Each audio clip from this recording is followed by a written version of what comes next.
Mr. Jordan from Ohio for 5 minutes. Thank you, Madam Chair. Professor Mascott, when was Dr. Fauci elected to office? At no time. Has he ever been elected to anything? I have not. He's not, certainly not in the current role. Is he a member of Congress? No. Now, Dr. Fauci's a smart guy. In fact, if you don't believe me, just ask him. He said Sunday on a TV show that, quote, I represent science. So I'm not saying he's not a smart individual, but who does Dr. Fauci answer to? Well, I mean, well, at this point, I mean, presumably indirectly to the president, but I take your point. Well, I don't even think, Professor, with all due respect, I don't even think he answered to the president, because President Biden says we follow the science, and Dr. Fauci has basically said, I am science. I'm almost like God speaking. So I don't even think he answers to the president. So this is what scares me, is the fact that it's people who've never put their name on a ballot, never went out and talked to we the people who are making the decisions. And frankly, the Democrats' witness likes it that way. Let me just read from Mr. Michaels, Professor Michaels' testimony this morning. Just one sentence.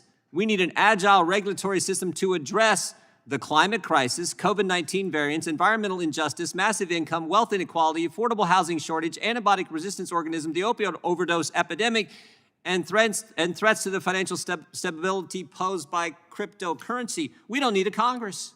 We don't need a Congress. We got this regulatory system that the Democrat witness thinks we need.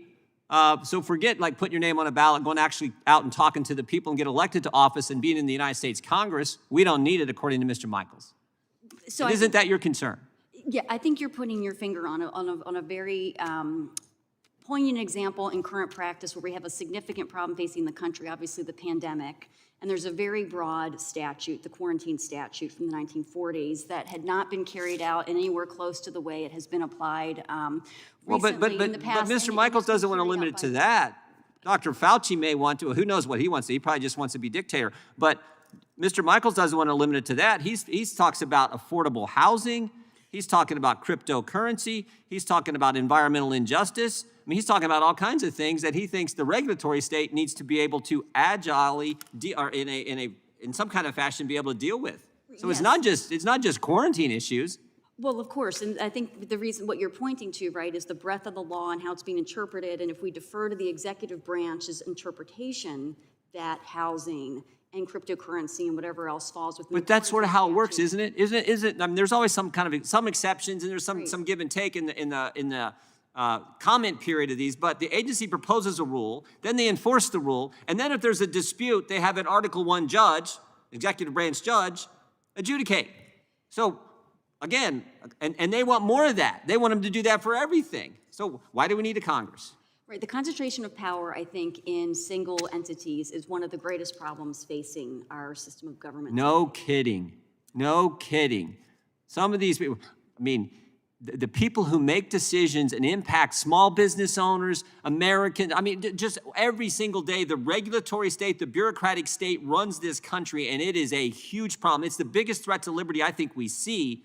And I haven't seen the bill that the chairman is introducing, but my gut tells me it probably moves in the direction that their witnesses want it to go, which is more power to the bureaucratic state. Is that your interpretation of their bill?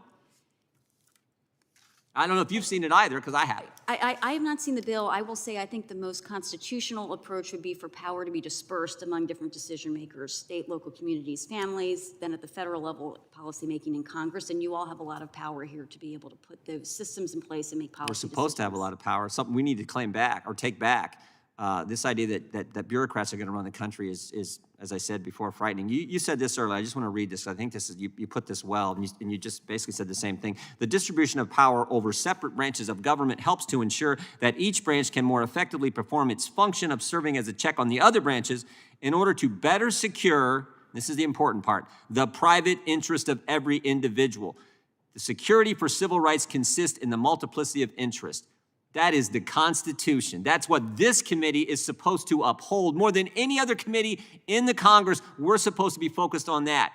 And yet we have witnesses come in here and basically say, do away with Congress, let the regulatory state run the country. That is frightening. I yield back.